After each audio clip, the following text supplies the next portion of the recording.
Oi, oi, oi, oi. Olá, tudo bem?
Alô?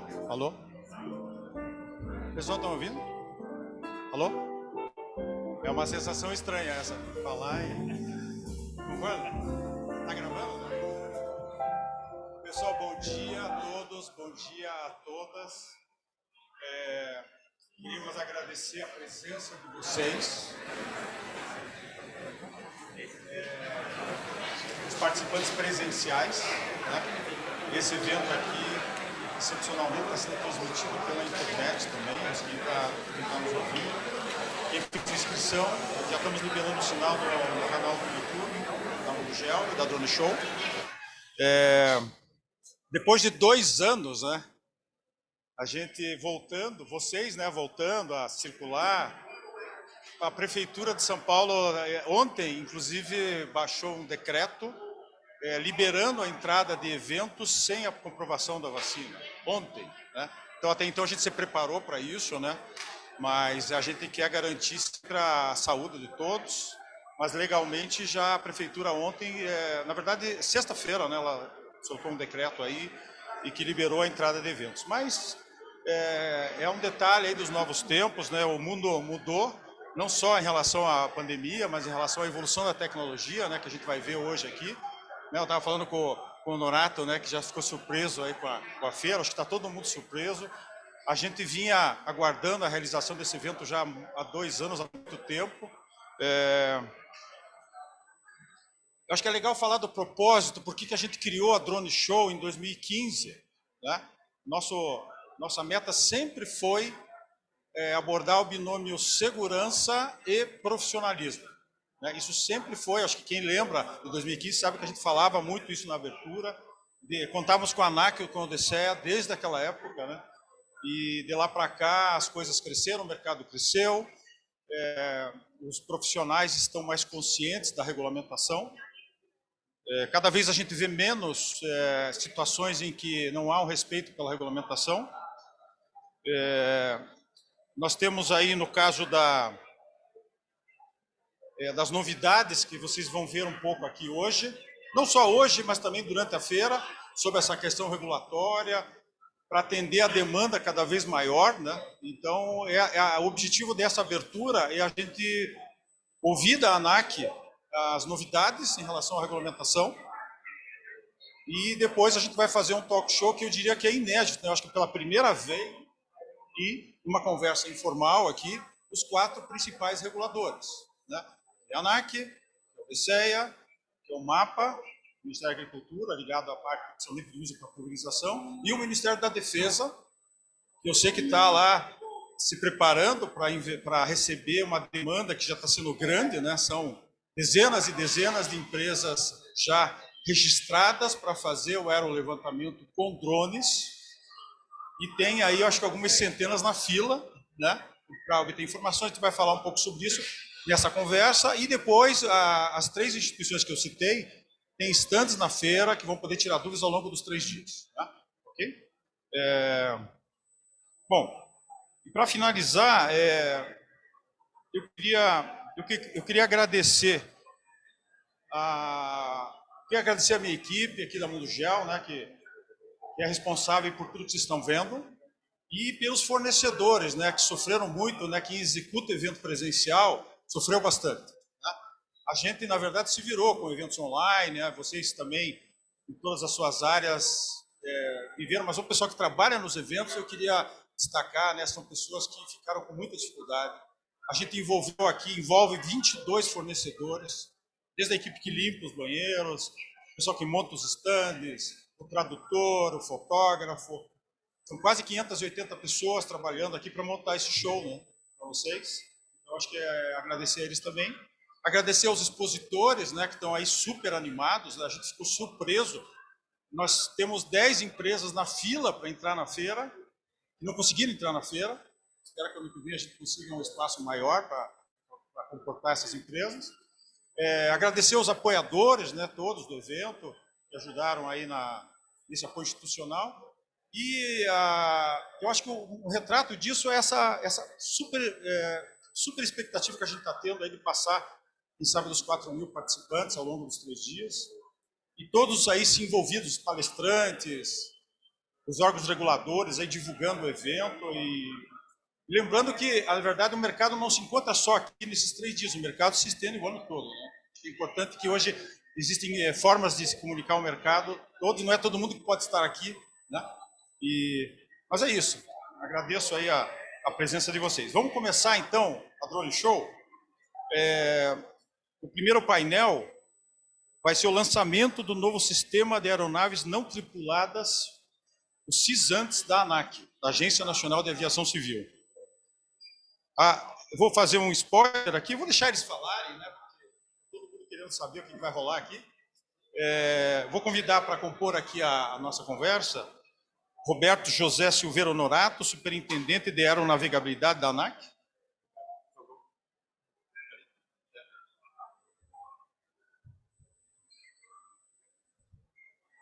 Ailton José de Oliveira Júnior, coordenador de drones e novas tecnologias da ANAC. Ailton.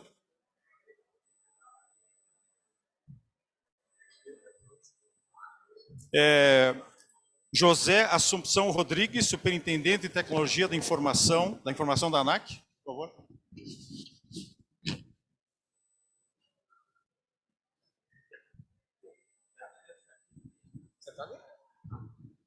Essa coisa de não bater palma está estranho, né? Bate palma, não? Você escuta se bater palma? Vamos bater palma? Vamos bater palma, então?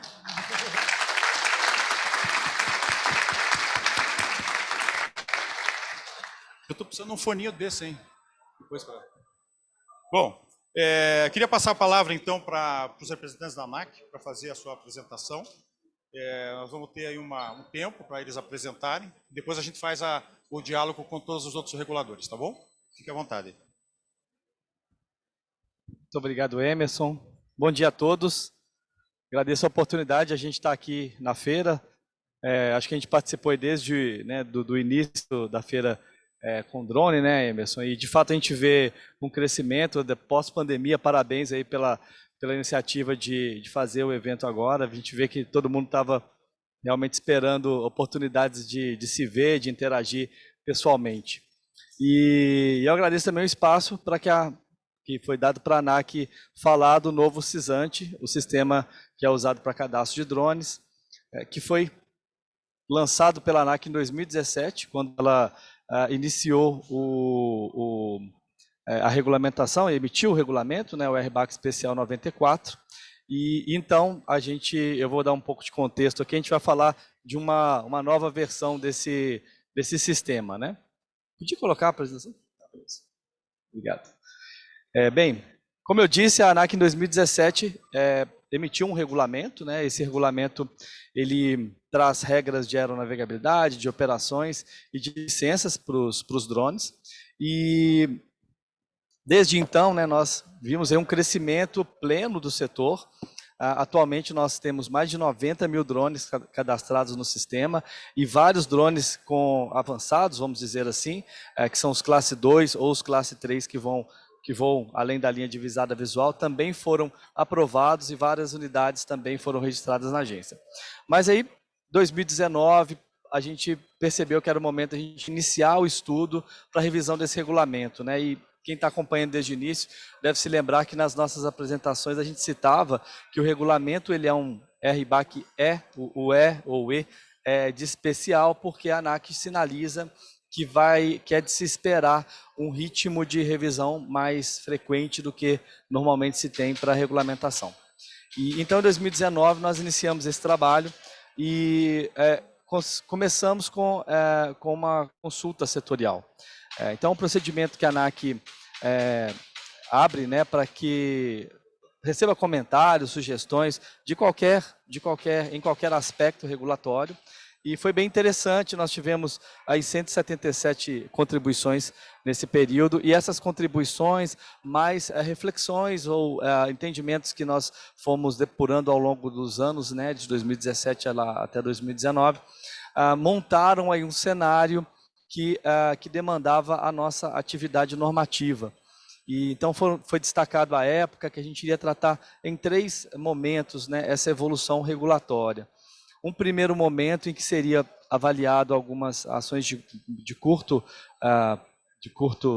alcance ali, né, rápidas, digamos assim. Um segundo momento em que a gente revisa o regulamento inteiro e traz uma nova perspectiva de orientação, ao invés de a gente falar de classes e estar muito vinculado ao peso máximo de decolagem, a gente orienta o regulamento à operação. E aí um terceiro momento que a gente pensa aí mais para o futuro, quando a gente vai estar discutindo um cenário de controle do espaço aéreo avançado e aí um volume maior de operações. E então, um dos temas que eu falei, né, de rápidos, né, foi colocado na nossa agenda regulatória. Ele foi intitulado Estudo para Revisão e Modernização da Subparte D, que é o registro e marcas de RPAS. Uma evolução que a gente percebeu assim natural, na medida em que foram surgindo equipamentos classe 2 ou classe 3 avançado, BVLOS principalmente, o processo que o fabricante ele tem que obter uma autorização da agência e alguns requisitos de segurança são verificados, mas o indivíduo que compra um equipamento, ele precisava fazer o registro como um registro usual de uma aeronave. E tem várias peculiaridades ali que tornam esse processo um pouco mais complexo. E a gente passou a refletir sobre isso e a avaliar o que era necessário para que a gente mudasse o paradigma e trouxesse a possibilidade de cadastro, como é feito para o classe 3, aquele limitado, para estas aeronaves. Então foi esse o objetivo desse tema de agenda regulatória, né? que passou, bem, ele é um tema que foi incluído no programa Voo Simples, que é um programa da agência, é um programa bem amplo da agência, que fala de simplificação, de desburocratização, e foi submetido à audiência pública também aí em 2021, né, o ano passado. Por algum tempo, então, recebemos comentários da sociedade. Isso levou à aprovação em 30 de novembro do ano passado da resolução 649, que fez uma emenda 2 ao RBAC 94, e que aí assim, né, criou o cenário normativo para que esse cadastro fosse aplicável também aos drones classe 2. E a gente precisou de um tempo aí após a aprovação para operacionalizar, e ele então passa a entrar em 1º de junho de 22, né? Então, daqui a alguns dias ele entra em vigor. E esse prazo ele era necessário porque o sistema, o cisante, ele precisava ser adequado a essa nova característica, né? Inclusive dando a possibilidade do fabricante lançar lá, né, os equipamentos que foram autorizados. Então a gente vai explorar aqui nessa apresentação. A gente está lançando hoje esse sistema. Então hoje esse sistema vai estar no ar, e aí qualquer pessoa que for cadastrar um drone, né, vai ser explicado aqui. Eu estou dando um monte de spoiler, eu acho, né? Acho que eu estou falando demais, né? Enfim, mas a gente está lançando hoje aqui com bastante alegria para vocês, né? Existem outras iniciativas, como eu disse anteriormente, que foram identificadas naquela época lá da consulta setorial. E então eu vou citar aqui duas aqui principais que estão em andamento, né? Tem algumas que vão ser iniciadas mais à frente, mas assim tem duas que estão em andamento nesse momento. O tema 5, ele traz a proposta de revisão do RBAC 94, é uma revisão mais completa do regulamento, e daqui a algum tempinho a gente vai estar apresentando em audiência pública e tudo mais. É um tema de agenda regulatória que tá rodando. E também tem um cenário específico para a classe 2, pulverização, né? Quem está acompanhando já deve ter visto a ideia da gente orientar o regulamento ao nicho de operação. Então, customizar as regras de segurança que estão previstas ali ao propósito que o drone vai realmente explorar. E o primeiro que a gente está fazendo é para pulverização, um grande pedido de todo o setor. Então, eu vou passar para a Assunção, já agradecendo aqui a Superintendência de Tecnologia de Informação da ANAC, que fez um trabalho aí em tempo recorde, né? Ele vai falar o que a gente fez. Muito obrigado.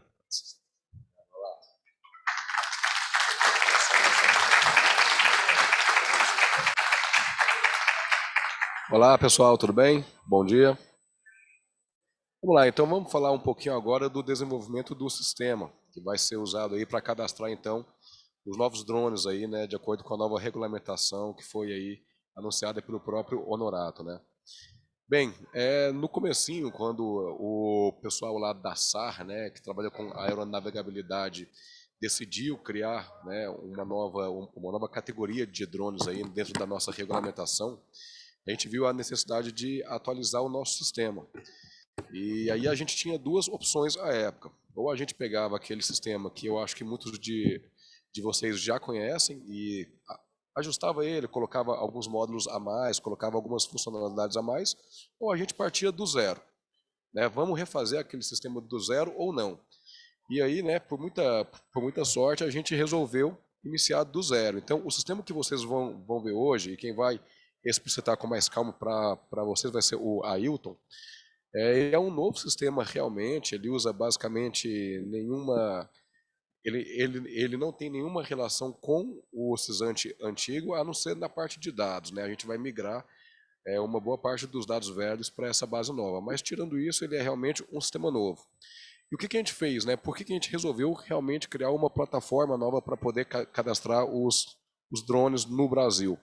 A primeira é a melhoria na interface. Vocês vão ver que a interface ficou bem mais rica, principalmente mais pesquisável, principalmente para quem tem muitos drones, né? E para os projetistas. Vocês vão ver que vocês vão ter um painel, quem constrói drone vai ter um painel próprio só para ele, onde ele consegue não só ter todos os dados dos drones ali, como exportar esses dados, combinar esses dados, tirar informação desses dados. Então, para o usuário que trabalha muito com drone, a interface ela só não ficou mais facilitada, como ela ficou mais rica. Então, eu acho que essa é a primeira conquista que a gente teve com esse novo sistema. Tá?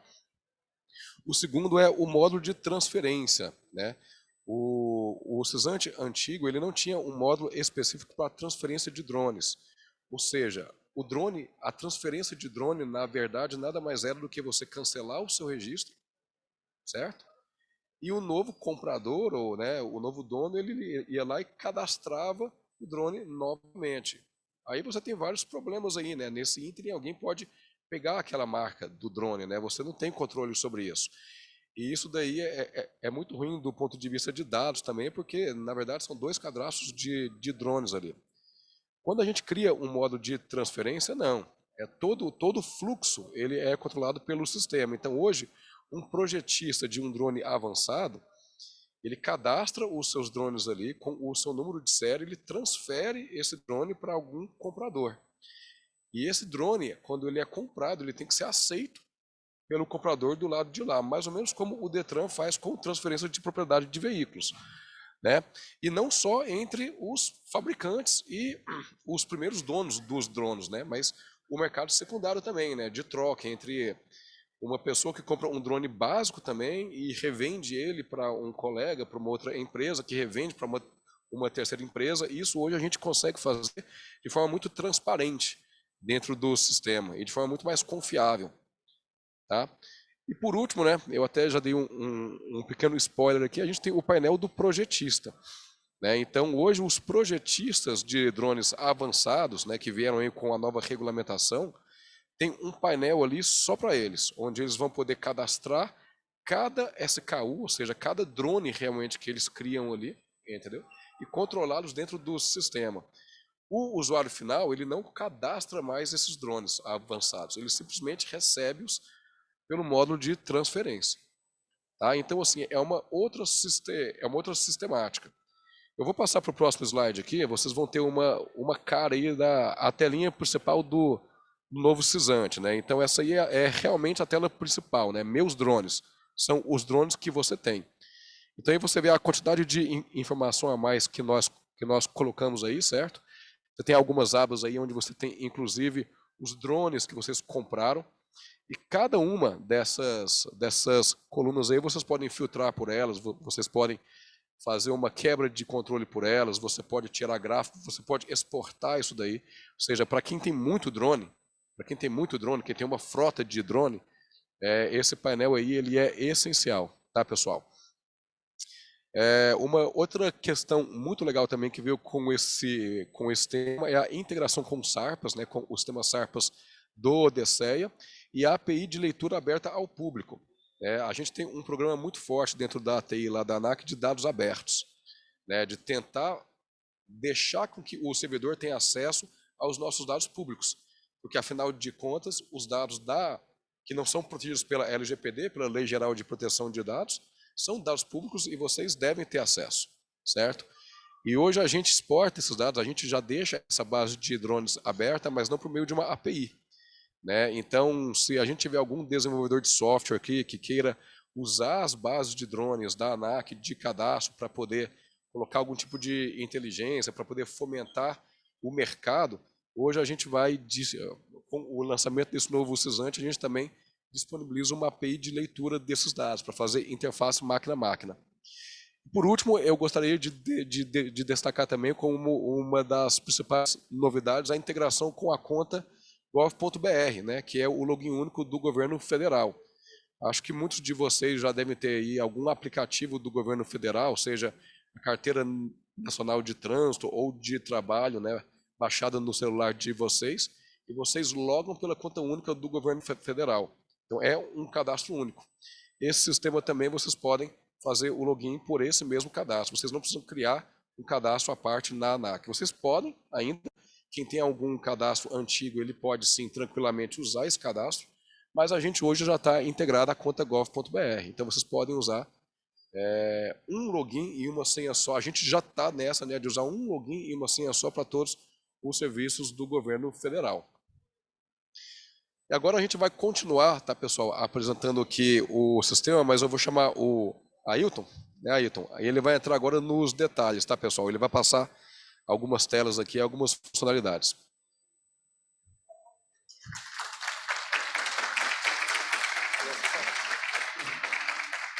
Bom dia a todos. Muito bom revê-los pessoalmente mais uma vez e trazendo uma novidade aqui para vocês, né, no novo Cisante.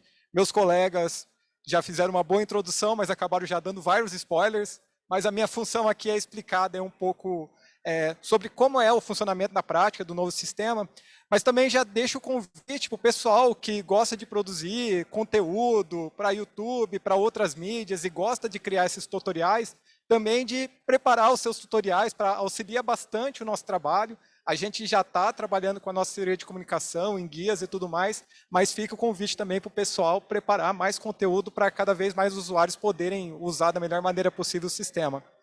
Essa primeira parte é explicando quem é as pessoas, os termos que a gente usa, até para entender o papel de cada um no uso do sistema. Quando a gente refere ao usuário, o usuário é a pessoa física que usa o sistema. E aqui vocês já vão começar a perceber uma diferença do Cisante antigo, que no Cisante antigo existia o usuário, a conta pessoa jurídica. No Cisante novo, o usuário é sempre a pessoa física. Vai existir o operador, ainda a pessoa jurídica, mas o usuário é sempre quem é a pessoa física por trás daquela operação feita no sistema. O operador, então, é a pessoa física ou a pessoa jurídica que é a responsável legal por aquela aeronave. Lembrando, então, que o usuário ele pode indicar uma pessoa jurídica, uma empresa, uma instituição, um órgão público como operador. E caso o usuário não indique uma pessoa jurídica, se presume, então, que aquela pessoa física é o operador em si. Já o proprietário é o dono da aeronave, mas ele não precisa ser o operador, porque no caso do Cisante, a gente não está aferindo o direito de propriedade para aquele drone, mas sim identificando quem é o responsável legal por aquela operação. Então, é importante fazer essa diferenciação. Por isso, até, um dos motivos que a gente, por exemplo, a gente não cobre a nota fiscal do drone ou qualquer tipo de documento que comprove essa transação, vamos dizer assim, da propriedade. Mas, assim, apenas pela declaração, pela responsabilidade, pela operação do drone em si. E já o piloto remoto é a pessoa, então, que vai estar manipulando os controles do drone em um voo específico. E para efeitos do 94, o piloto remoto não precisa nem ser o piloto, nem o operador. Desculpa, o piloto remoto não precisa nem ser o proprietário, nem o operador. Eu posso ter um drone que eu sou responsável e emprestar para um colega que vai ser o piloto remoto e vai fazer, então, o voo. Mas, então, só entendendo essas figuras distintas nesse contexto quando a gente se refere ao Cisante. Já o projetista, vocês já viram a gente comentando várias vezes, né, sobre o projetista, que é uma das grandes inovações do novo Cisante, é a empresa que detém uma autorização de projeto, né, nos casos que é aplicável. Então, com essa alteração, não existe uma mudança das questões técnicas em si, então, continua existindo a autorização de projeto, nos casos de operações ou BVLOS, ou acima de 400 pés, ou classe 2. E a empresa, então, que detém essa autorização de projeto, a gente chama de projetista. E, normalmente, é o fabricante do drone ou uma empresa bastante associada ao fabricante.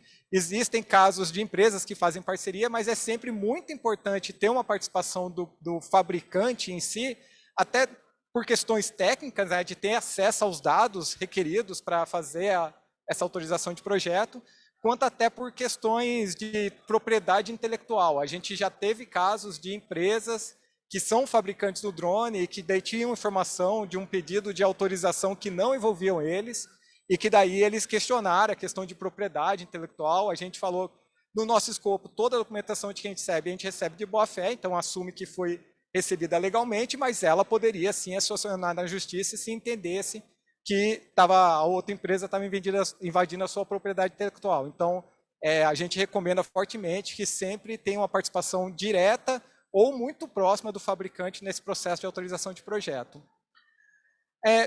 Dentro do contexto do novo Cisante, para criar uma diferenciação do que já era tratado no antigo Cisante, que são drones que não têm uma avaliação técnica, né, e estão limitados a certas questões, tanto operacionais quanto de características construtivas, a gente resolveu usar os termos drone básico ou uso básico e drone avançado ou uso avançado.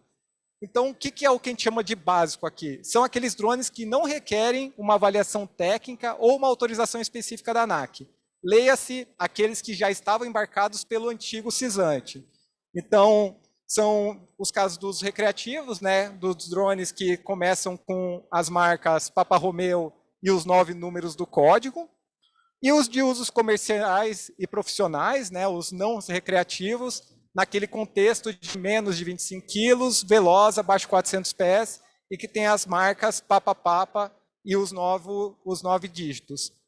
Isso se mantém, depois a gente vai explicar um pouquinho aí como que é esse processo do novo CISANT, mas se mantém a mesma coisa. E o que entra de novo, então, são o que a gente chama de drones avançados, que são, então, esses drones que requerem uma avaliação técnica ou uma autorização específica emitida pela ANAC, porque eles estão operando num cenário de maior risco envolvido, né? Então, são os drones destinados para operações velozes, acima de 400 pés, ou com peso máximo acima de 25 quilos, classe 2. E, nesses casos, além da certidão de cadastro, eles ainda têm um certificado de aeronavegabilidade, que é ou o CAER, ou o CAV, ou eventualmente um AEV. Então, não houve uma mudança técnica, é uma mudança dessa questão do cadastro do registro especificamente. E essas aeronaves, antigamente elas tinham, então, o processo de registro convencional como aeronave normal, vamos dizer assim, uma aeronave tripulada, que eram as 5 letras, e agora elas vão ter o mesmo padrão do CISANT, com a diferença que eles vão começar com Papa Sierra e os 9 números. Aqui é a telinha para fazer o cadastro do drone básico. Então, vocês vão ver que é extremamente semelhante com o processo atual do CISANT, com algumas poucas diferenças. A primeira delas é que a gente não vai mais requerer foto do drone. A gente discutiu muito internamente essa questão e entendeu que a foto não trazia nenhuma informação necessária e criava uma complexidade no sistema que a gente entendeu que não estava tendo qualquer ganho expressivo, pelo menos, e optou então por remover a necessidade da foto. A gente também já preparou uma lista muito mais completa de modelos pré-listados.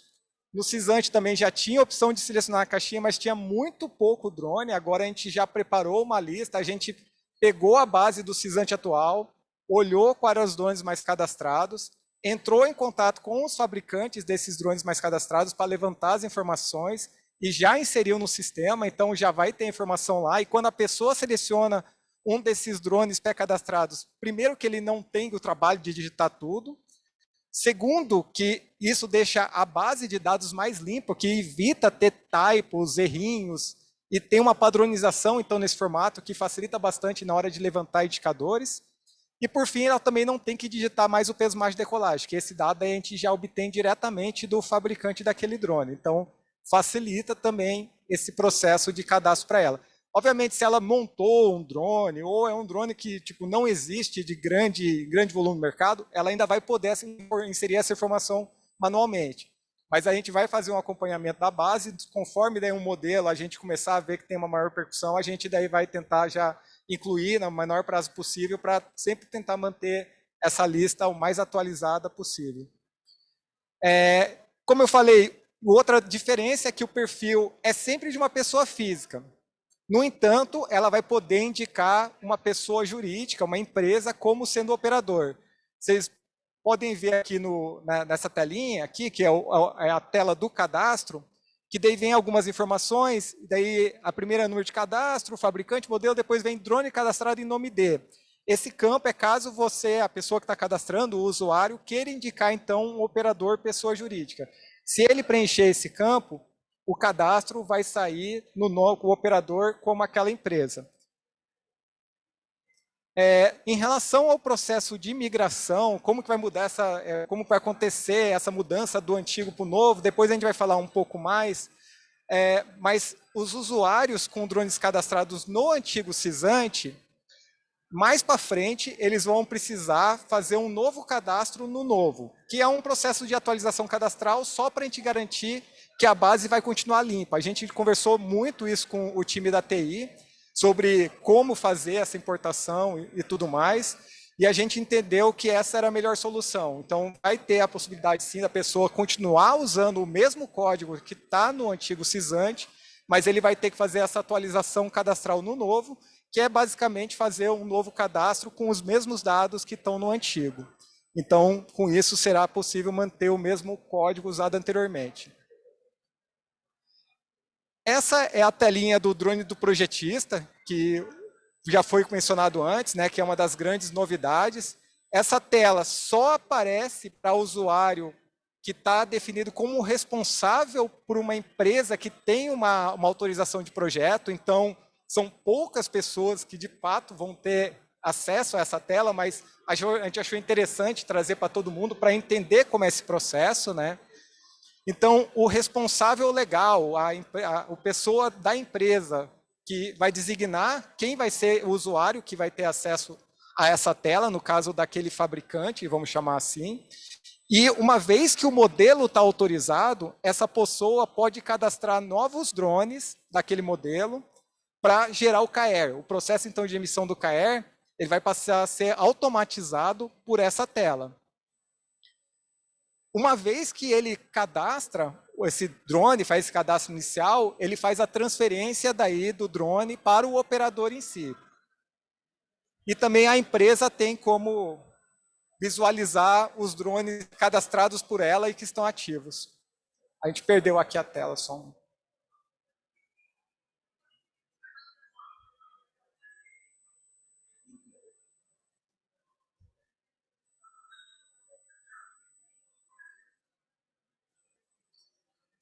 Bom, então aqui nessa tela vocês podem ver que tem a informação do número do cadastro, o número de série daquele drone que foi feito, né, vinculado com aquele modelo que, como eu falei, isso é para modelos que já foram autorizados pela ANAC, então que entram daí nesse processo automático de emissão do KR junto ao fabricante, ao detentor da autorização, a validade daquele cadastro, situação, e ele já consegue ter o próprio KR aí. O KR já está gerado nesse momento que ele fez esse cadastro inicial. O cadastro de drone avançado e essa emissão de KR é feito por essa telinha aí, é uma tela bem mais curta, porque a gente já tem quase todas as informações desse drone, ele já passou por um processo de autorização da ANAC, né? Então, basicamente, esse usuário do projetista vai colocar o número de cadastro da aeronave, que é os 9 números de livre escolha, igual é no Sysant atual, com aquela diferença lá que eu falei que esses casos vão começar com Papa Sierra. Escolher o modelo e só vai aparecer para ele os modelos da empresa dele que já foram autorizados para a ANAC, digitar o número de série, concordar com os termos declarados e com isso ele já gera o KR e já consegue finalizar o cadastro inicial. Como eu falei, isso é só dar um cadastro inicial e daí ele vai fazer a transferência desse drone para o operador em si, que pode até ser a própria empresa. Existem empresas que, além de fabricantes, são operadoras, então, nesse caso, ele vai fazer esse processo e vai transferir o drone para ele mesmo, para se declarar como operador, então. No avançado, além desses casos dos modelos autorizados, a gente também tem os casos dos experimentais, que são um caso mais particular, mas só para trazer, né? Então, o experimental, a empresa está desenvolvendo um drone visando provavelmente uma autorização de projeto, mas ainda não chegou lá. Então, como vai funcionar esse caso? A pessoa vai cadastrar o drone lá na abinha do inicial, não precisa ser um projetista, qualquer usuário, então, nesse caso, pode cadastrar como experimental. E tem um campinho lá no meio que está escrito aeronave experimental. Se você seleciona sim, você já está cadastrando esse drone como experimental. E ele, com isso, ele já gera a certidão de cadastro, automaticamente com o Papa Sierra e os 9 números, só que tem um porém. Como é um drone avançado, ele ainda precisa do outro certificado de aeronavegabilidade. E nesse caso, como não existe essa avaliação técnica prévia, ele vai ter que fazer a solicitação de um CAV e peticiona daí a emissão do CAV. A gente tem uma instrução suplementar nesse caso para explicar como é esse processo. Inclusive, a gente está trabalhando uma nova revisão que deve daí entrar em vigor dia 1º de junho, para deixar isso claro também, para atualizá-la em relação a esse processo, pois, como a gente falou, essa mudança normativa que permite o processo de cadastro para drones classe 2 e para os classe 3 BVLOS, ela entra em vigor dia 1º de junho. Então, hoje ainda não é possível a emissão de CAER. A gente está com o sistema já todo pronto e disponível para isso, mas por uma questão normativa, isso só vai mudar a chavinha dia 1º de junho. Então, dia 1º de junho, a gente também deve soltar uma instrução suplementar para explicar como fica a situação da emissão do CAV, mas em vez de fazer um processo de reserva de marcas e pagar TEFAC, não vai ter mais taxa e vai ser esse processo aí do pré-cadastro via CISANT. Aqui são alguns modelos de documentos daí que são emitidos então pelo sistema. No caso de drones avançados com CAER, o sistema então vai dar os 2 documentos já direto pelo sistema. Aqui à esquerda a gente tem a certidão de cadastro, então que vai identificar quem é o operador responsável por aquela aeronave e que tem a mesma validade de 2 anos, igual o CISANT padrão. Mas junto com essa certidão de cadastro, existe o CAER, que também vai estar disponível, nesses casos, no próprio do sistema. E o CAER ele é sempre da aeronave. Mesmo que mude o operador, a aeronave continua a mesma. Então, o CAER não muda. Quem vai mudar é só a certidão de cadastro, que é onde vai indicar quem é o operador daquele drone. Aqui é o CAV. Então, no caso do CAV, do experimental, BVLOS e tudo mais, a pessoa vai gerar a certidão de cadastro pelo CISANT. Ela é quase idêntica à do CAER, exceto pelas letrinhas vermelhas ali embaixo, que ela vai falar assim, olha só, você fez um cadastro experimental para operar um classe 2 ou para operar BVLOS, mas para você operar de fato, você ainda vai ter que obter o CAV. Então, só o cadastro não é suficiente. E o CAV em si é um documento que a ANAC emite por um outro padrão, né, porque existe uma análise técnica individualizada nesse caso, e a gente colocou aí um exemplo só para o pessoal ter acesso. Como um follow-up planejado no futuro, a gente tem a intenção de eventualmente trazer até o CAV para dentro do CISANT, mas é uma coisa para o futuro. De início, é uma coisa que vai ficar separados em 2 sistemas. E nos drones básicos, a certidão é a mesma da atual, muda pouquíssima coisa. Eu acho que eu consigo lembrar aqui a única alteração é na parte da consulta pública do drone, lá do cadastro, que antes ele referenciava o antigo sistema e agora vai referenciar o novo, mas de resto é exatamente o mesmo padrão da certidão atual do CISANT. Então, quem for gerar essa certidão no novo CISANT vai ver assim, para ela eventualmente vai ser até transparente, porque é muito parecido com o padrão atual. E uma outra diferença que também tem é no caso quando você faz o operador pessoa jurídica. Como agora a gente está deixando as pessoas, só as pessoas físicas, né, que fazem o cadastro, daí quando tem um operador pessoa jurídica, vai aparecer o operador, o nome da pessoa jurídica e o CNPJ, e aparece cadastrado por o nome da pessoa física e o CPF. Isso por quê? Para a gente sempre saber quem é a pessoa ali. Então, hoje, muitas vezes, tem questões, né, da empresa ou instituição, acontece alguma mudança, não sabe quem é a pessoa que fez os cadastros lá. Então, hoje, qualquer pessoa pode cadastrar em nome da empresa e sempre você consegue identificar quem foi a pessoa que fez essa operação. Algumas características, né, gerais do sistema, para recapitular, ela mantém as principais qualidades do CISANT atual, né, que é ser um sistema gratuito, declaratório e automatizado. Os cadastros realizados no atual CISANT ou no antigo CISANT, eles vão continuar válidos, ninguém precisa se preocupar com isso.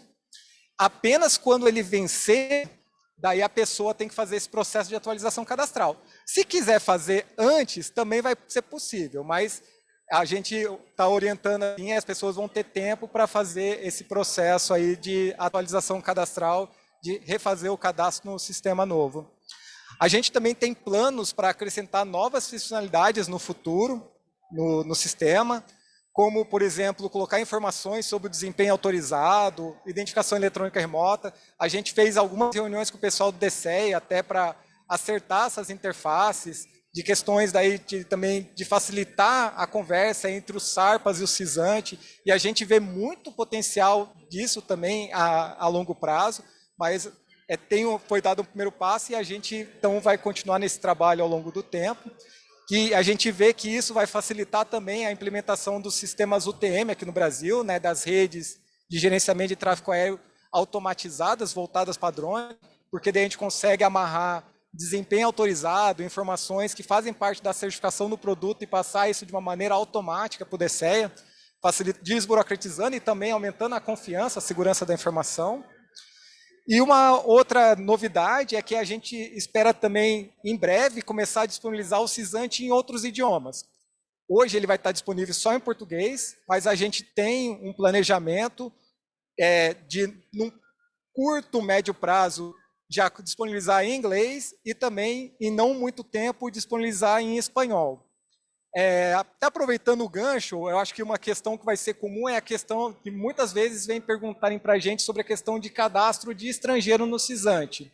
Isso não entra agora, porque existe uma questão regulatória também associada, porque hoje o RIBAC E94 fala que o cadastro tem que ser feito junto a um CPF ou um CNPJ.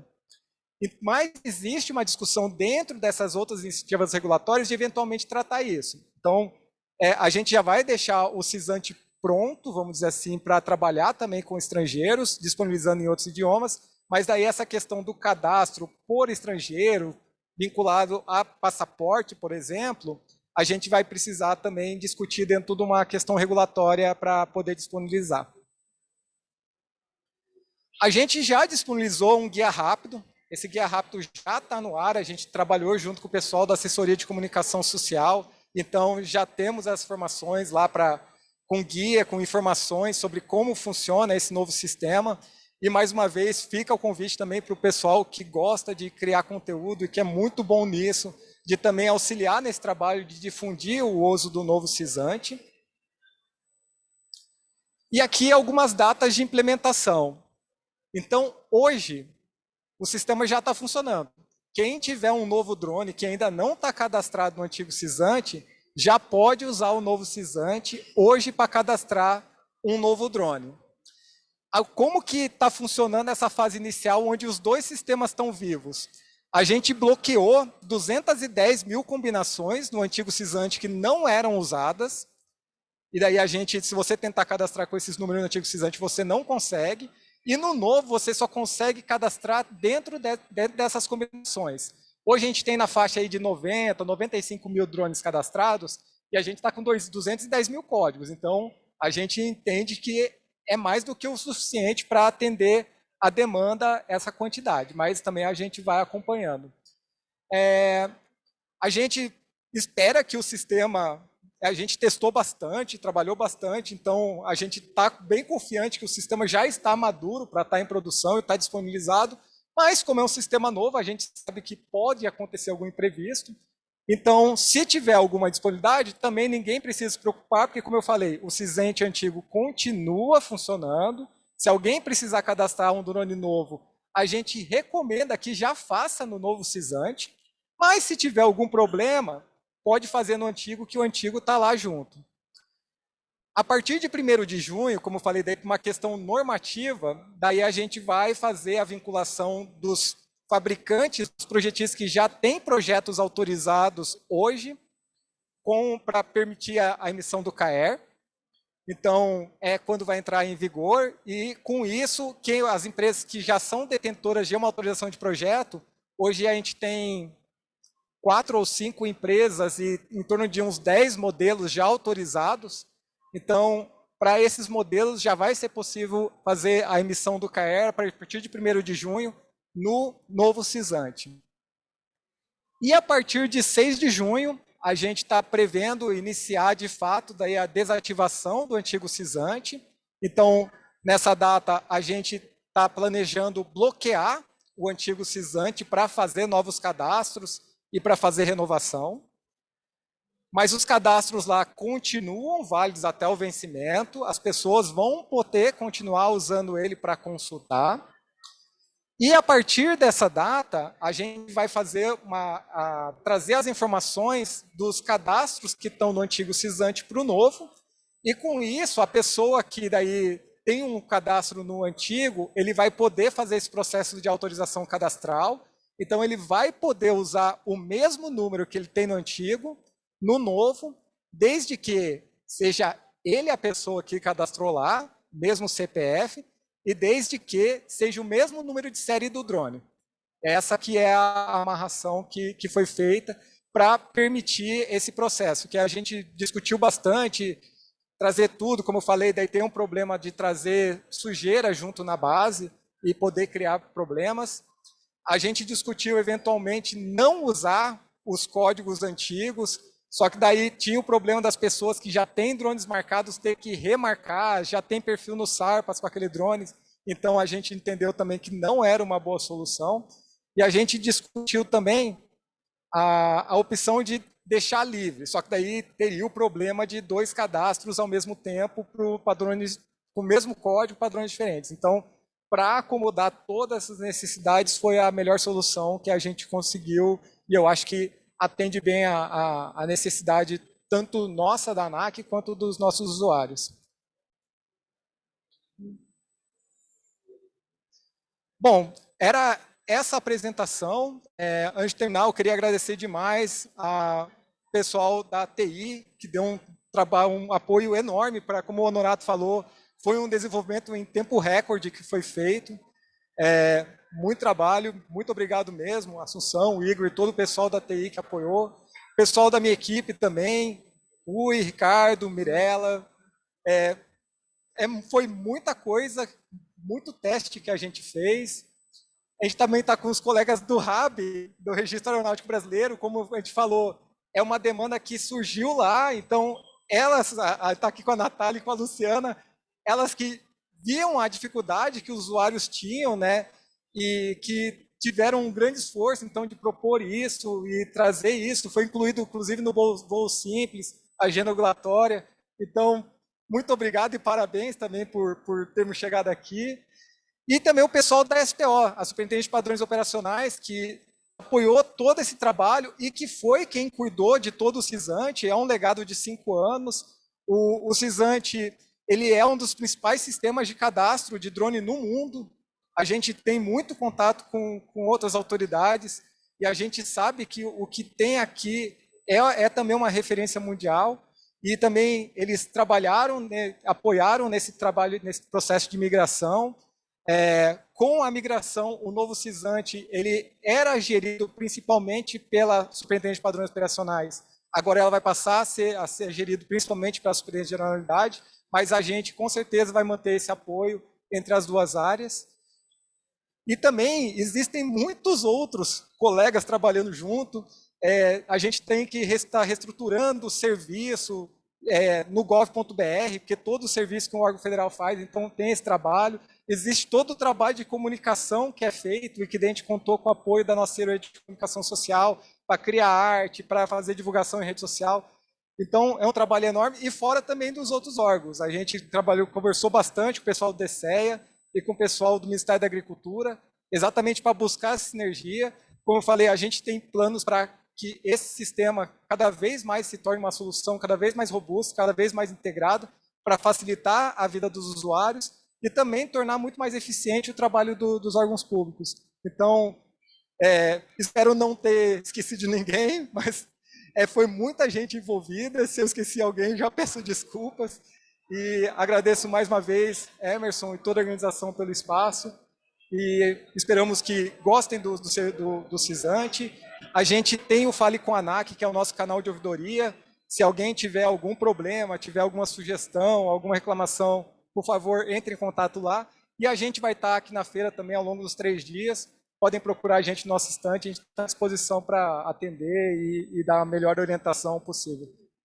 Obrigado.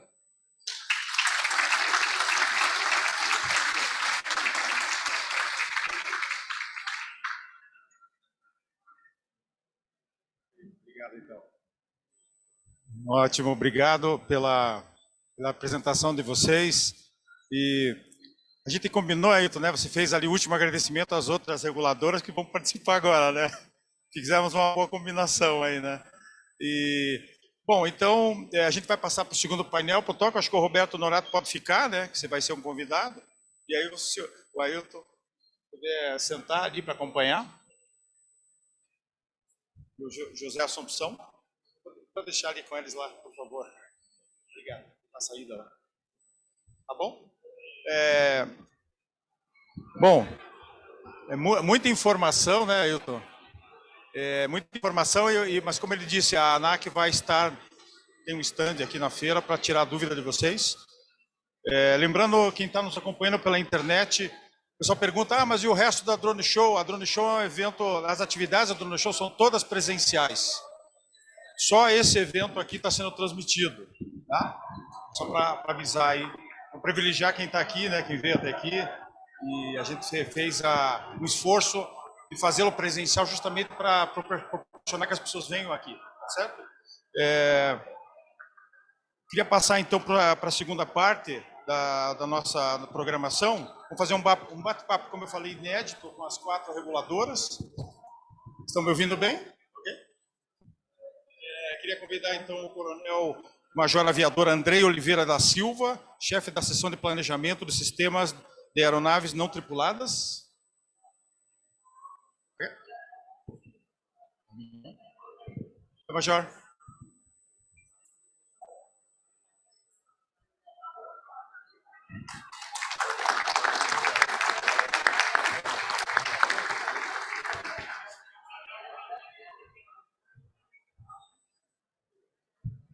Queria pedir ao pessoal para trazer os microfones para eles aqui, tá?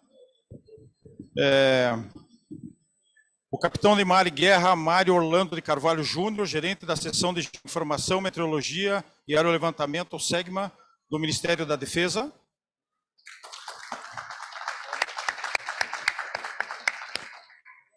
Junto com ele, Adalberto Magalhães, né, coordenador do SEGMA.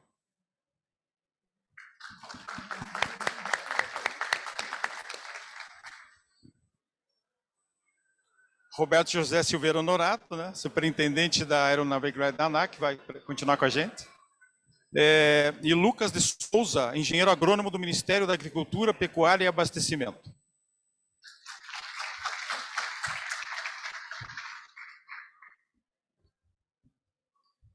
Então, preciso chamar o fotógrafo de novo para fazer as fotos, né? Dos órgãos reguladores. E a Anatel está com 10 representantes. Não sei, tem alguém da Anatel aqui? Mas eles fizeram 10 inscrições aí no evento e estão circulando aí pelo... Mas uma participação importante, é a primeira, né? A primeira que entra, né? Mas estão circulando por aí. Bom, acho que eu vou sentar aqui, no cantinho. Eu queria fazer uma pergunta para todos vocês, né? Relacionadas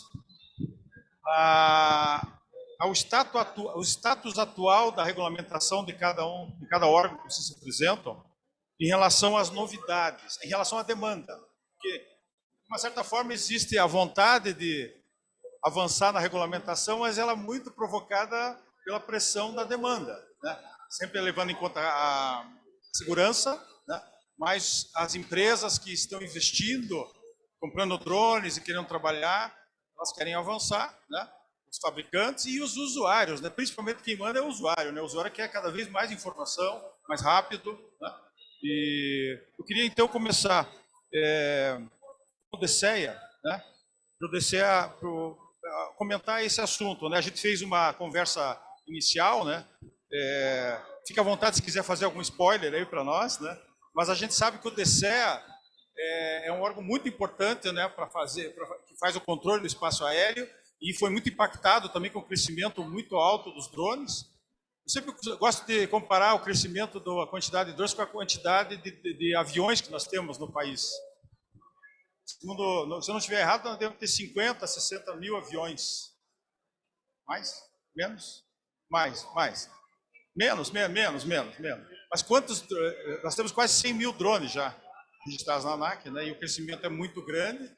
Então, a velocidade é muito grande, a complexidade, em alguns casos, é a mesma complexidade, porque você está usando o espaço aéreo, evidente que com algumas diferenças, claro, mas eu queria ouvir, então, do DCEA um relato sobre o status atual que o DCEA tem vivido no dia a dia e o que está por vir aí em relação à demanda que cresce a toda hora. Por favor. Bom dia a todos. Eu sou o Major Andrei, como o Hermisson apresentou. Inicialmente gostaria de agradecer o convite do Mundo Geo para que nós estivéssemos aqui. É importante para o DCEA essa aproximação com o nosso usuário, porque essa aproximação com os outros órgãos reguladores ele já acontece no nosso dia a dia. Nós falamos frequentemente com o comandante Carvalho, com o Honorato, com o Ministério, né, da Agricultura. Esse contato, essa parceria, ela vem acontecendo sempre. E um evento como esse aqui permite que todos nós estejamos sentados à mesma mesa e possamos alinhar os interesses e as possibilidades. O DCEA, como órgão central do Sistema de Controle do Espaço Aéreo, ele tem por dever, ele tem por função regrar o uso do espaço aéreo, prover capacidade de vigilância, de controle e normatizar ou disciplinar o uso desse espaço aéreo por todos os interessados, né? E hoje, a demanda de usuários de aeronaves não tripuladas ela é crescente. Para se ter uma ideia, no último ano, de 2021, o SARPAS registrou mais de 240 mil voos, mais de 240 mil voos foram solicitados via sistema SARPAS. É um crescimento da ordem de aproximadamente 40% ao ano. E muitos desses voos ainda sofrem de restrições no acesso ao espaço aéreo. Que tipo de restrições? Bom, o acesso ao espaço aéreo ele pode basicamente se dar por 3 modalidades. A integração, em que o voo ele participa de maneira absolutamente integrada aos demais entes que estão no espaço aéreo, que aquela aeronave ela é capaz de cumprir todos os requisitos de acesso ao espaço aéreo e de conviver com as demais aeronaves. Caso a aeronave não seja capaz de cumprir todos esses requisitos, ela pode acessar o espaço aéreo por acomodação, em que nós estabeleceremos ali regras especiais para receber aquele ente, para receber aquela aeronave, como, por exemplo, aumentar as regras de separação entre essa aeronave, que está sendo acomodada, e as demais, ou ainda nós podemos fazer a segregação do espaço aéreo, em que um volume de espaço aéreo é reservado para aquele voo. Hoje, as aeronaves não tripuladas, elas basicamente acessam o espaço aéreo por acomodação ou por segregação, porque a tecnologia ainda não permite a integração. As aeronaves não tripuladas ainda não estão prontas, ou o espaço aéreo ainda não está pronto também, para que aeronaves não tripuladas e tripuladas convivam no mesmo espaço, atendendo aos mesmos critérios de separação e de controle e vigilância. O DCEA entende isso, nós estamos trabalhando para que isso aconteça. É uma evolução tecnológica que, embora aconteça em grande velocidade, não é fácil de fazer. O DCEA, eu não vou dar spoiler da palestra que vai acontecer hoje à tarde, o meu amigo que está em pé ali, do meu lado esquerdo, o capitão Benevides. Benevides, dá um alô para as pessoas saberem que no DCEA também tem gente com cabelo. Tá? O Benevides vai fazer uma palestra hoje à tarde em que ele vai apresentar os projetos em andamento dentro do DCEA. E alguns deles são projetos pilotos para que a gente possa entender a coexistência entre tripulados e não tripulados, e outros são projetos de desenvolvimento tecnológico para que o não tripulado seja dotado de tecnologias que permitam essa participação mais integrada ao espaço aéreo brasileiro. Tá? Dando um spoiler, não vou estragar a tua apresentação, Benevides, fique tranquilo. Dando um spoiler, nós estamos em andamento com um projeto grande de reformulação das normas, com normas programadas para publicação no dia 3 de outubro. Nós estamos com um projeto já em fase final de desenvolvimento de um novo sistema SARPAS. Nós entendemos que o sistema atual ele tem uma série de limitações ou de dificuldades que hoje, com o desenvolvimento ou com o crescimento da demanda do não tripulado, o SARPAS atual precisa ser revisto, precisa ser atualizado. O responsável pelo desenvolvimento tecnológico está ali atrás, Ximenes. Aqueles que visitarem, obrigado, Ximenes. Aqueles que visitarem o stand do DCEA, é um stand que fica ali à nossa esquerda, o stand 245, vão poder interagir com essas pessoas que estão trabalhando no desenvolvimento das novas normas, no desenvolvimento do novo sistema, e vão perceber que nós em breve poderemos entregar um produto muito melhor, um produto muito mais alinhado à demanda da não tripulada. Existe muita expectativa sobre permissões para voos mais automatizados e principalmente sobre o voo B veloz. Ele é um desafio também para nós, desafio muito grande. A recepção no espaço aéreo do voo B veloz, ela sofre uma série de entraves normativos hoje, que nós precisamos reformular, revisar, mas que, em contrapartida, a tecnologia de UAS, a tecnologia de aeronaves não tripuladas, também precisa entregar um pouco mais do que tem hoje para que esses voos possam efetivamente ser recebidos com segurança. Porque segurança é a palavra de ordem, é o norte do DCEA no que diz respeito à normatização ou à disciplina de uso do espaço aéreo. Nós queremos permitir, nós queremos fazer acontecer, nós estamos trabalhando junto com vocês para que isso aconteça. Para se ter uma ideia, nós recebemos em média 1.200 chamadas no saque do DCEA mensais, 1.200 chamadas mensais, especificamente de uso do espaço aéreo por aeronaves não tripuladas. Todos esses saques são respondidos individualmente e nós entendemos que o maior número deles é com relação a uma maior permissividade ou uma maior flexibilização de uso para voos, principalmente do B veloz, que é a demanda profissional, vamos assim dizer. E o DCEA está tão engajado em fazer isso acontecer, Emerson, que o Benevides vai apresentar à tarde. Nós fechamos um acordo de parceria com os suecos. O ITA, que é o nosso Instituto de Tecnologia Aeroespacial, vai trabalhar em parceria com a Linköping University, uma universidade sueca, para o desenvolvimento de uma tecnologia Detect and Avoid, para que os drones sejam capazes de detectar e antever movimentos e, de maneira ativa, o que nós chamaremos de ver e evitar, né? Perceber outros entes no espaço aéreo e desviar deles de maneira ativa, de maneira que eles interajam entre si, que as aeronaves interajam entre si. Né? O Benevides vai explicar isso com mais riqueza de detalhes aqui, eu não vou estragar a apresentação dele. Então, sim, o DCEA entende que a norma e a tecnologia ela precisa avançar, nós estamos fazendo isso, esperamos muito em breve entregar esse produto. O SARPAS NG, que é como nós vamos chamar o novo sistema, né? O SARPAS New Generation, ele vai ser entregue já muito em breve, já está em fase de finalização, e a evolução das normas a gente pretende entregar já no dia 3 de outubro. João Andrei, muito obrigado pelas suas palavras. Com essas informações valiosas, tem algumas pessoas na plateia que olharam assim e vê essa questão dos drones se autocontrolarem, mas é o futuro, né? Você vai ter uma superabundância de veículos voando e... Vou fazer um spoiler aqui, né? A gente está com o projeto de criar uma feira, no início mais um fórum de conteúdo na área de eVTOL, né? A gente deve fazer a primeira edição online esse ano e quem sabe ano que vem a gente faça a primeira feira aqui dentro, junto com a Drone Show, de eVTOLs, né? Se os eVTOLs não puderem entrar aqui, a gente faz um holograma deles aqui, para que as pessoas possam vê-los aqui.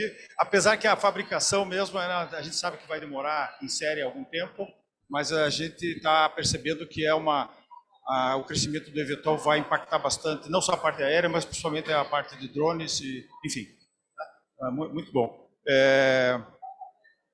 Eu queria passar a palavra para eu sei que nós vamos ter uma conversa boa ali com o Ministério da Defesa, né, sobre a parte do aerolevantamento.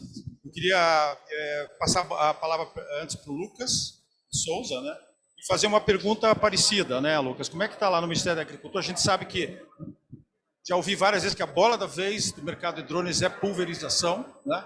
O mercado está muito forte, né? O André está aqui, né, que é amigo nosso, e de vez em quando a gente troca umas ideias, toma um café lá em Curitiba. Só que é difícil achar em Curitiba, ele está sempre voando, né? E a gente sabe que isso está crescendo muito, né? E o mapa também vai apresentar aí as novidades, né? Eu queria que você falasse um pouco sobre esse status atual da regulamentação do mapa em relação à pulverização e em relação à demanda, e se você pode adiantar alguma outra mudança que vem por aí, por favor, Lucas. Obrigado, Emerson. Primeiramente, bom dia a todos. É uma honra estar aqui, né, representando o Ministério da Agricultura e a pessoa da chefe da divisão da aviação agrícola, o Ellen Lizoski. Ela não pôde estar presente. Bom, o normativo do mapa já é uma realidade, né? No ano passado foi publicada a portaria 298, em setembro, né, que normatiza o uso de drones para pulverização de agrotóxicos e afins. Muitas pessoas podem estar se perguntando, né, por que o Ministério da Agricultura, né, precisou normatizar drones, mas, por força de lei, o Decreto-Lei 917, lá de 1969, da aviação agrícola, diz que compete ao Ministério da Agricultura, né, legislar, propor políticas, né, a respeito desse tema. É importante frisar também que, apesar do Ministério ser um papel do Ministério da Agricultura propor políticas para isso, o setor nos procurou, né, buscando a normatização, né, desses drones de pulverização. Então, o drone que era uma promessa, né, drones de pulverização era uma promessa, questão de 5, 6 anos atrás, hoje é uma realidade. Então, a portaria está aí para provar isso, né. Eu quero deixar aqui, né, bem claro que o papel da divisão de aviação agrícola, né, na pessoa da AFA Ellen, pelo brilhante trabalho que ela conduziu todo o processo. A gente acredita que foi um processo rápido, não foi demorado, né, em torno de 4 anos o normativo saiu, né. Teve a participação de empresas, algumas estão presentes aqui, inclusive, né, que nos ajudaram bastante nessa normatização. Então, a gente acredita que a norma, né, saiu uma norma onde todos consigam cumpri-la, né, e o mapa, deixar claro que o mapa está aberto, a gente sabe que é uma tecnologia que avança muito rápido, então o mapa está aberto a atualizações da normativa. Então, eu quero até convocar o setor, né, sempre que houver a necessidade, né, de uma normatização, uma atualização da norma, nos procurar o Ministério da Agricultura para a gente conversar que o trabalho vai ser feito. Também gostaria de frisar, né, a sinergia entre os órgãos reguladores, né, principalmente a ANAC, a gente tem conversado bastante com eles, e a gente entende que tem né, acontecido uma convergência muito boa, e quem ganha com isso são os usuários de drones, né? Então, parabenizar a ANAC também pelo trabalho sendo feito de uma maneira bem rápida também, né, que vai permitir aí que muito em breve os drones classe 2, né, possam atuar de uma maneira, né, mais tranquila, né, sendo possível, né, realizar os seus registros no Ministério da Agricultura. Então, parabenizá-lo também, né, que o Mundo Geo foi um canal, na época que o normativo estava sendo construído, foi um canal importante para a população, para o setor, né, conhecer mais a questão do normativo. E hoje, nós estamos passando aquele processo, né, que as empresas estão conhecendo o normativo, está recente, elas estão se registrando junto ao Ministério da Agricultura, mas, novamente, que o mapa está aberto para futuras atualizações. Obrigado. Obrigado. Realmente, se veja que levou 4 anos para fazer, né, o desenvolvimento, mas é que é algo que tem que ser bastante pensado e afeta. E na área de pulverização, eu imagino que tem uma gama enorme de prestadores de serviços, mas vão ter os agricultores, que vão também ser usuários, né, e eles têm uma dinâmica um pouco diferente de um prestador de serviço, mas vão usar o espaço aéreo da mesma forma, vão precisar se atualizar com isso, né? Não é ter é diferente de ter um processo de pulverização convencional, né? Sim, é importante você falar isso, que a normativa veio para democratizar, por assim dizer, o uso de drones, né? Não apenas para aquelas empresas prestadoras de serviço, mas também o pequeno produtor, pessoa física, né? Nós deixamos o normativo de uma maneira que ele consiga também utilizar o seu drone de uma maneira legal, né? Isso é importante frisar. E frisando novamente, né, a importância de que uma norma não exime o usuário de outras normas, de cumprir outras normas, né? Então, os órgãos reguladores estão aqui e é importante novamente falar, né, que isso não é um serviço, né, não é para amador. A gente quer realmente separar, né, as crianças dos adultos, né, com esses normativos aí.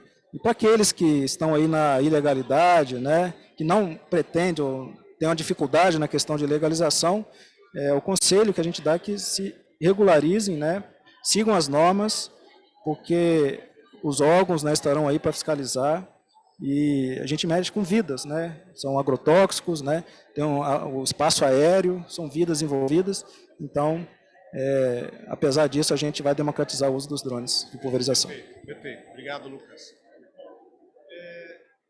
Queria passar a palavra para o Ministério da Defesa. O Honorato vai fechar depois, Honorato.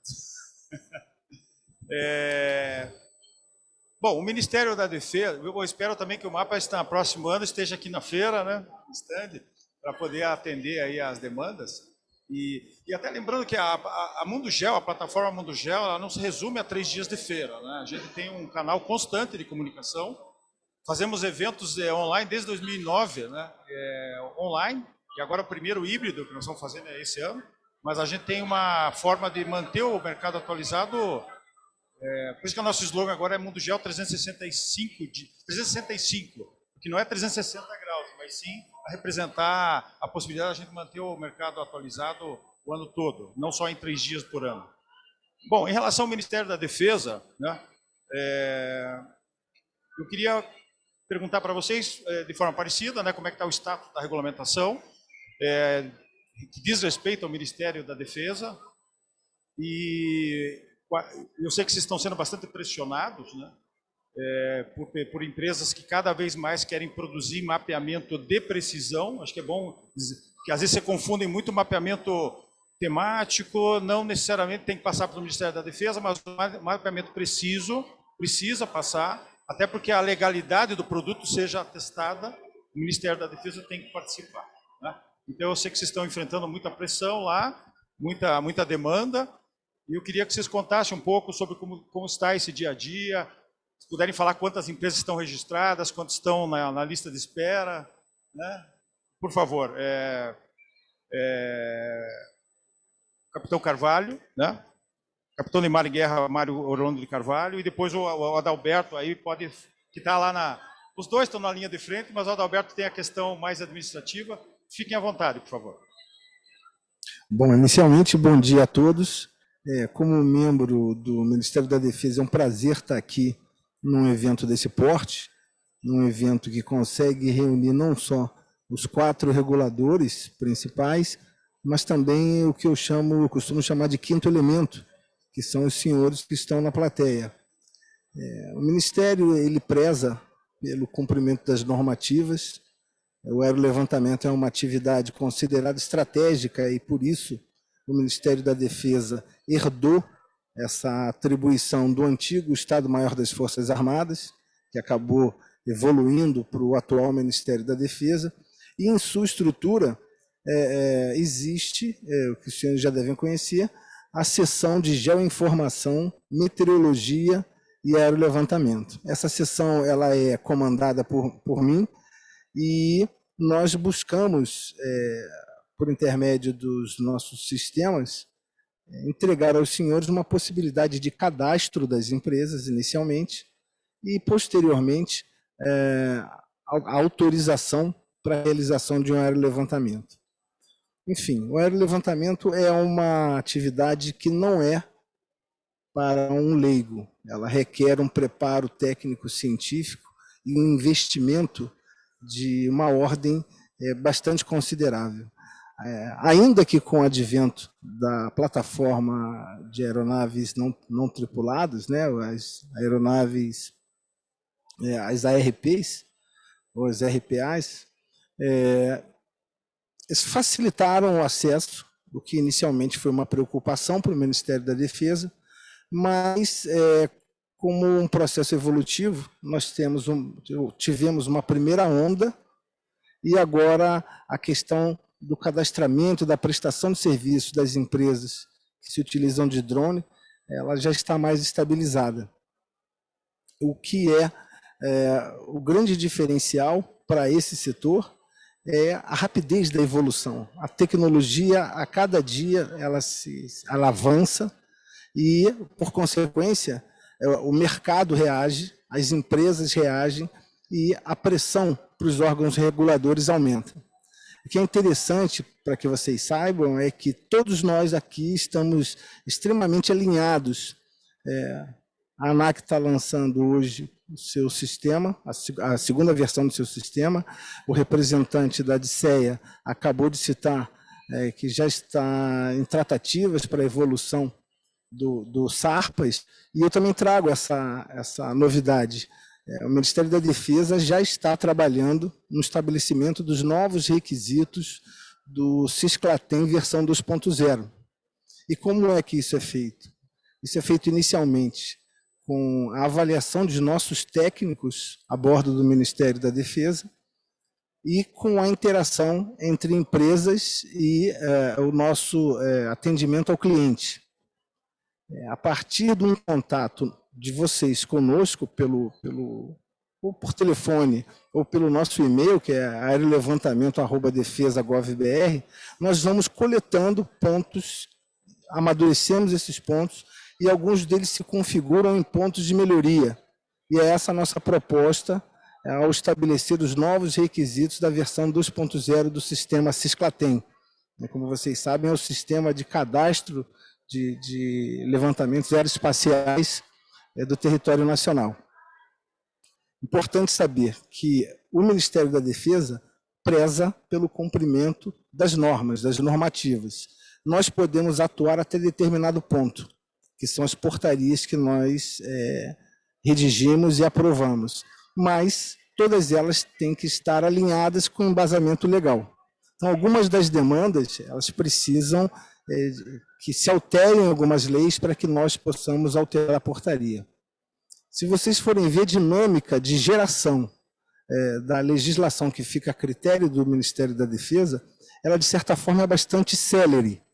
Nós tivemos, nos últimos 5 anos, normativas, portarias de 2018, reeditamos a portaria em 2020, apenas 2 anos depois, e isso, para quem conhece o setor de aerolevantamento, se verifica uma resposta muito rápida para o sistema, e logo em seguida, em 2021, nós fizemos o lançamento de uma nova portaria.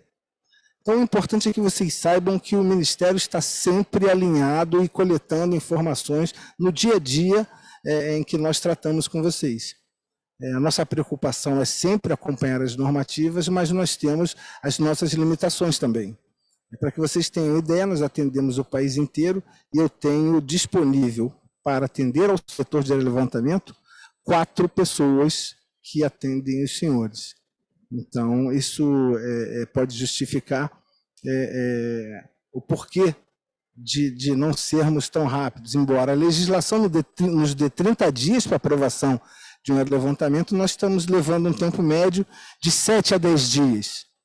Mas isso com esforço e com a tecnologia a nosso favor. Os sistemas são desenvolvidos para que o timing entre uma requisição e a resposta, a autorização, a emissão de uma autorização de voo e a emissão de um formulário F chegue a vocês de maneira mais rápida possível. Então, é essa a posição do Ministério, estar acompanhando a evolução do setor, estar produzindo legislação para readequar o setor, para atender às demandas imediatas do setor, mas entendam que nós temos, em alguns momentos, o nosso entrave legal. Nós temos propostas no Congresso que já estão lá há 20 anos, pelo menos, há mais de 20 anos. E essas propostas talvez já não reflitam as necessidades do setor. Isso é uma limitação que nós temos, porque não se muda uma lei de uma hora para outra. Nós precisamos de um envolvimento maior. Nessa hora, é importante que vocês façam o papel de vocês, apresentem as demandas, porque apenas uma sociedade organizada, apenas um setor da sociedade organizada vai gerar a pressão positiva para que os nossos legisladores encarem essa questão de uma maneira um pouco mais célere.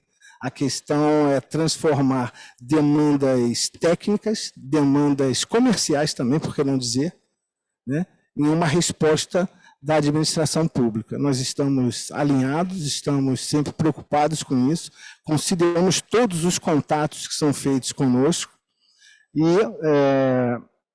nas visitas que vocês fazem por ocasião dos registros das empresas de vocês ao Ministério da Defesa, a gente procura sempre fazer uma apresentação na contrapartida para levar a vocês a nossa estrutura de trabalho, a maneira como nós encaramos isso.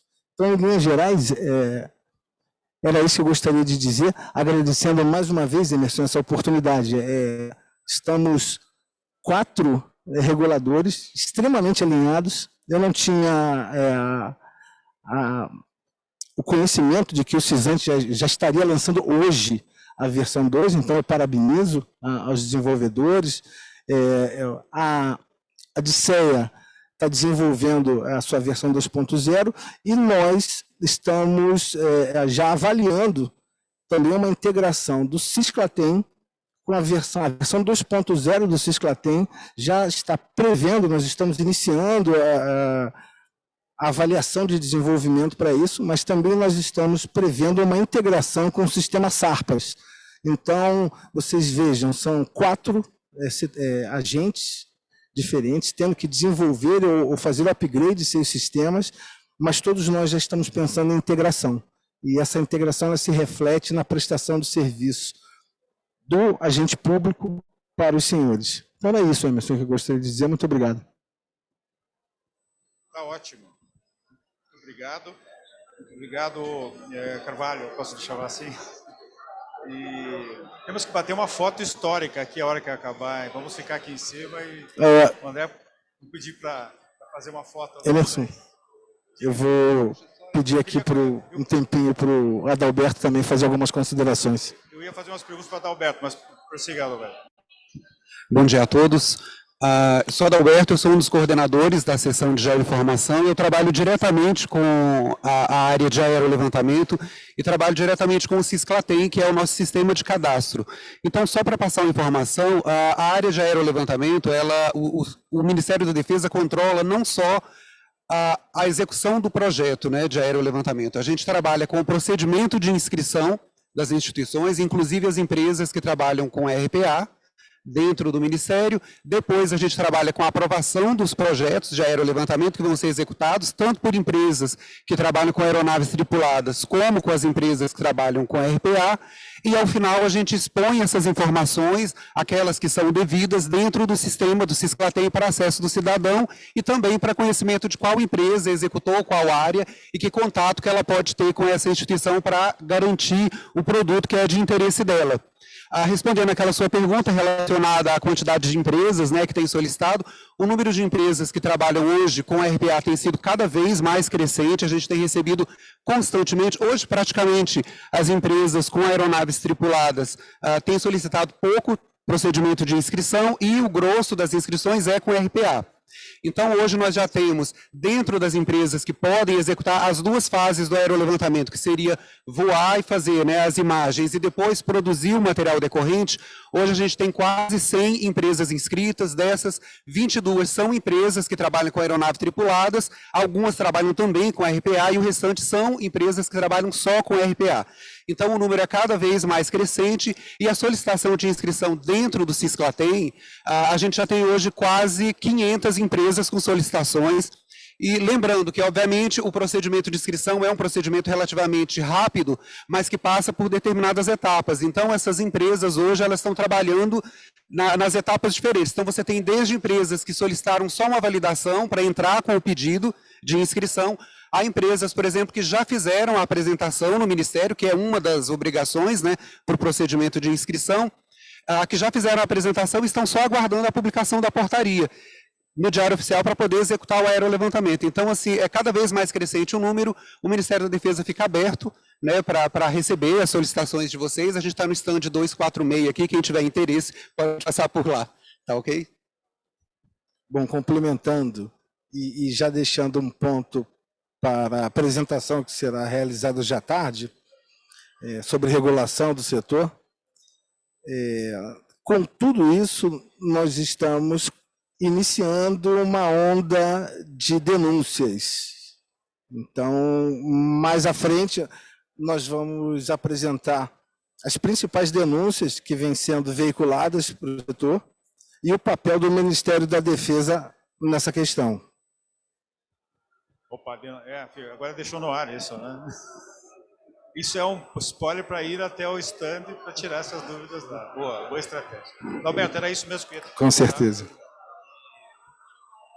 Ok, dá para a gente fazer uma discussão boa aqui. Roberto, eu queria passar a palavra para você. Claro, vocês fizeram uma apresentação mais longa aqui, colocaram as novidades, mas eu queria um comentário seu, eu faço em tudo o que você ouviu, né? Sem eu perguntar, você falou muito que os órgãos estão trabalhando de uma forma integrada, né? Talvez eu desse uma cutucada em você e na ANAC, né? Em relação... eu acho que a demanda para voar áreas urbanas é uma demanda crescente. Aerolevantamento vai ser uma delas, né? Como que vocês veem, né, essa questão? Quais são os desafios para que seja autorizado, provavelmente esses drones que estão obtendo certificação, para que eles possam executar seus trabalhos voando sobre cidades? Muito obrigado pela pergunta. A gente falou um pouco sobre os processos normativos que nós temos em andamento na agência, né, mas dá um pouco de contexto. Já era uma preocupação nossa desde o início, a gente falava isso lá em 2017, antes de 2017, né, para que a norma fosse equilibrada, né, para que ela fosse o mais simples possível, o menor número de regras possível, realmente tocando aqueles assuntos que precisam ser mantidos. E a principal motivação para a regulamentação da ANAC são os aspectos de segurança, isso é inegociável. E um outro aspecto que a gente falava era, olha, é necessário que o setor se desenvolva para que a regulamentação ela observe e tente evitar aqueles problemas reais. Então, simplesmente sentar e começar a imaginar o futuro, que vai ser a atividade, como as coisas vão acontecer, não é uma coisa que parece que vai dar muito certo, né? Ou a gente vai deixar de pegar algum ponto que precisa ser regulado, ou, o que também é igualmente ruim, a gente vai sobrecarregar em algum ponto e, eventualmente, até mesmo impedir alguma vertente aí de desenvolvimento do setor. Esse processo de evolução normativa ele é natural na medida em que o setor também se desenvolve, né? Então, o que nós podemos ver hoje aqui na feira em comparação com as primeiras versões, né, as primeiras edições, que o setor também tem se desenvolvido. Bem, no nosso roteiro normativo, né, a gente está trabalhando com a proposta de revisar totalmente a estrutura do regulamento. Então, o regulamento que vocês conhecem atualmente, com classificação classe 1, classe 2, classe 3, a nossa proposta é mudar bastante essa orientação, para especialmente a gente tratar o maior interesse do momento, que são os drones, vamos chamá-los de avançados, né? Classe 3, que vai voar B-Veloz ou acima de 400 pés, e também todos os classe 2.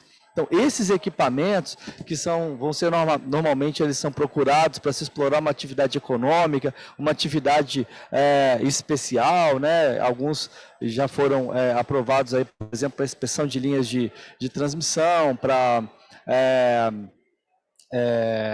pulverização, enfim.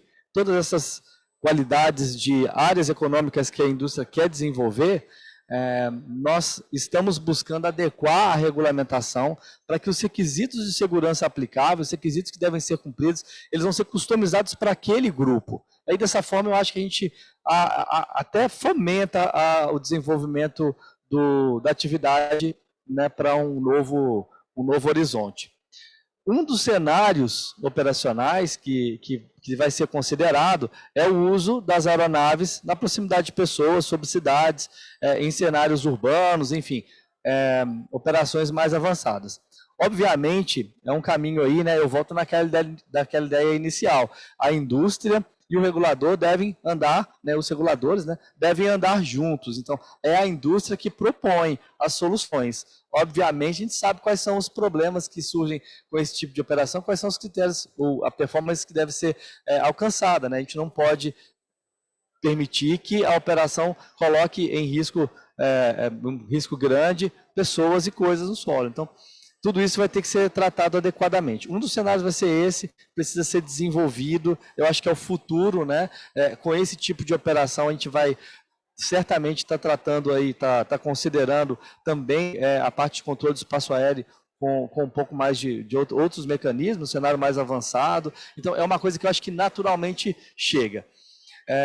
No passado a gente falava isso, né? O desenvolvimento da indústria, das aplicações vai ser esse desenvolvimento vai ser um drive para a regulamentação. Eu vejo que isso é o que realmente aconteceu e é o caminho que a gente deve percorrer aí, né? No futuro eu vejo que os benefícios da tecnologia tendem a ser cada vez maiores. A sociedade vai começar já tem bastante retorno, né? Como a gente viu com o levantamento, acho que mudou um pouco a ordem que já tinha há décadas nessa atividade, né? E várias outras áreas estão sendo, inclusive, criadas. Então, a ideia é que a regulamentação ela seja um grande vetor para o desenvolvimento desse setor. Ótimo, vou comentando sobre o levantamento. Eu sou engenheiro cartógrafo de formação. Me formei alguns anos atrás, não vou me falar quanto tempo para não complicar, mas quando eu me formei, se eu quisesse trabalhar, ter uma empresa de aerolevantamento, eu teria que de cara comprar um avião. Só por isso, né? E uma câmera, né, que também era mais cara que o avião, né? Hoje em dia as coisas mudaram muito, né? Claro que muitos outros profissionais estão atuando, mas sempre com a responsabilidade técnica do profissional. Os tempos mudaram. E que bom, né? A tecnologia trazendo benefícios para a sociedade, né? E eu lembro das primeiras edições do Drone Show, o pessoal que vinha de uma maneira muito inexperiente, né? Fazer perguntas e participar. Eu lembro de dois rapazes que foram na Drone Show 2015. Eles me encontraram, acho que na saída do evento, e falaram: olha, queria te dizer uma coisa, nós somos fotógrafos de casamento, né, de festas, né? E já estávamos começando a usar uns dronezinhos para voar ali, isso em 2015, né? E aí a gente veio aqui para ver se tinha alguma novidade. Primeiro não acharam novidade nenhuma, porque a gente nunca focou nesse público. Mas aí eles me disseram: olha, a gente viu aqui que se nós formos trabalhar na agricultura, na época não tinha tanta pulverização, era mais um mapeamento para detecção de pragas, né? Num projeto de agricultura que nós vimos aí, nós vamos ter uma remuneração equivalente a 50 casamentos. Aí eles falaram que não aguentavam mais ir em casamento, porque era um trabalho desgastante. Então, só para dar um exemplo, né, e eles saíram dali com a convicção que o drone que eles tinham não era para agricultura, eles iam ter que adquirir não só um outro drone, mas também entender do assunto agricultura. Esse é o grande desafio, né? Apenas para contextualizar, né? Mas é isso, acho que a gente cumpriu o papel, né, da ANAC mostrar de uma maneira mais detalhada as novidades. Os outros órgãos reguladores também já falaram um pouco das novidades que estão vindo aí, né? Eu acho que uma característica especial do Brasil na regulamentação é que alguns países não deram bola para a regulamentação, e aí chegou o momento que eles travaram e proibiram o uso de drones. E tem alguns países que seguiram uma linha um pouco diferente, de regular por atividade, por demanda, talvez até avançar um pouco mais que o Brasil em relação a alguma aplicação específica, mas aqui no Brasil a estratégia foi muito boa. Avaliar a situação e ir regulando para sempre permitir escala. Regula algo que todo mundo pode usar e não só alguns, né? Isso foi uma estratégia acertada, acho que de todos os órgãos reguladores, né? Não trabalhar especificamente. E eu dou parabéns a todos e parabéns pela presença e agradeço a vocês. Nós devemos ter umas 200, 250 pessoas assistindo no online, no YouTube. Se vocês quiserem assistir novamente ou repassar, é só entrar no canal Drone Show, na Mundo Gel, tá lá o vídeo, vai ficar gravado lá para replay, tá bem? Agradeço a presença de vocês e curtam o evento, tem muita atividade aí à tarde, amanhã. Hoje à tarde nós vamos abrir o evento na área espacial e falando sobre a questão parlamentar, a gente está recebendo cerca de 20 deputados de uma frente parlamentar que está discutindo a questão dos drones, aí algumas leis que eu não estou por dentro, também uma regulamentação na área espacial, amanhã vai vir uma comitiva. Eu acho que é interessante o Legislativo ver aqui, né, o que está acontecendo, para levar informações para que as leis possam avançar.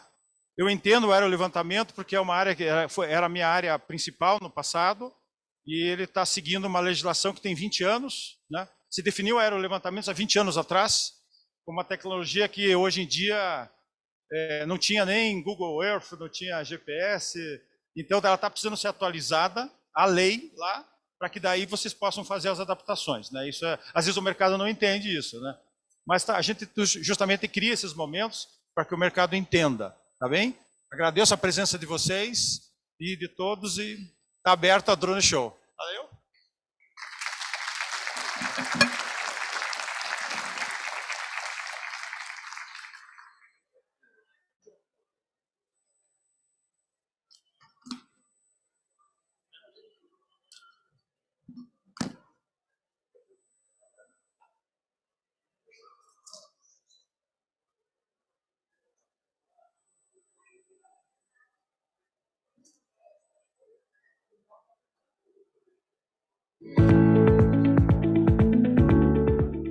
Satellite positioning has become a vital part of our everyday lives and is key for farming, science, precise timing and emergency response. We use it in our phones, cars, planes, trains, ships and thousands of other applications. Initially it was powered by an American system, GPS or Global Positioning System. A few years later, a Russian system, GLONASS, was introduced. In 2016, Galileo, the European Global Navigation System, launched its initial services. So what is Galileo and what makes it different from other constellations? Galileo is a European state-of-the-art system that provides highly accurate, guaranteed global positioning and super precise timing. Once fully deployed, Galileo will consist of 24 operational satellites and 6 in-orbit spares, 23,000 kilometers above the Earth, supported by a range of terrestrial sensor stations and control centers around the world. Galileo is autonomous, but also interoperable with existing satellite navigation systems, and many devices combine 2 or 3 constellations to increase accuracy and reliability. While it can work with other systems, Galileo is unique. First of all, it's European and under civilian control. All other systems are operated by the military, so it provides Europe and European citizens with independence and sovereignty. Galileo also provides a range of new services, including search and rescue, PRS, a secure service for government applications, and a more precise positioning for commercial applications. By offering dual frequencies as standard, Galileo will in fact deliver new levels of real-time positioning accuracy and substantially improve availability of the service under the most extreme circumstances. By deploying Galileo, Europe also minimizes the risk of other navigation systems being switched off or degraded. Galileo is the result of unprecedented European cooperation and innovation to offer people across the globe a new, reliable, independent civilian navigation and timing system that will power limitless applications.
Você já pensou até onde a tecnologia pode te levar?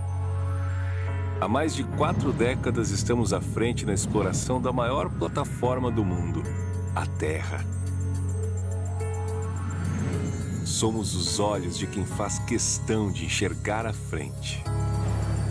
Estar sempre à frente é mais do que fazer parcerias, é atenção e comprometimento total para te guiar rumo ao futuro. Temos soluções que não estão no mapa, mas vão estar. Nunca paramos de inovar, porque clientes satisfeitos é o nosso combustível.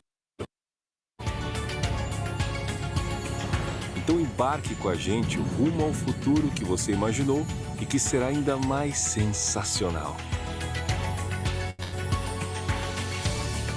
Venha com a Santiago e Sintra, sua janela para infinitas possibilidades.